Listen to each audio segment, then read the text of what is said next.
Hi, இன்னைக்கு ஒரு thought பார்க்கலாமா?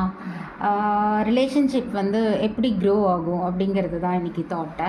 So as a husband 8 to 10 hours நீங்கள் ஹார்ட் ஒர்க் பண்ணுறீங்க, ஆஃபீஸில் இருக்கிற ப்ரெஷர் ஹேண்டில் பண்ணுறீங்க, பாலிட்டிக்ஸ் ஹேண்டில் பண்ணுறீங்க, இதெல்லாம் தாண்டி ஃபேமிலி ஃப்யூச்சருக்காக சேவ் பண்ணுறீங்க இல்லையா? ஸோ ஆஸ் அ ஒய்ஃப் அவ்வளோ என்ன பண்ணுறான்னா அவளோட ஒர்க்கை மேனேஜ் பண்ணி குழந்தைங்கள பார்த்துட்டு ஃபேமிலிக்காக உங்களோட ஃபேமிலி கூட ஒத்து போக அவளும் ட்ரை பண்ணுறா.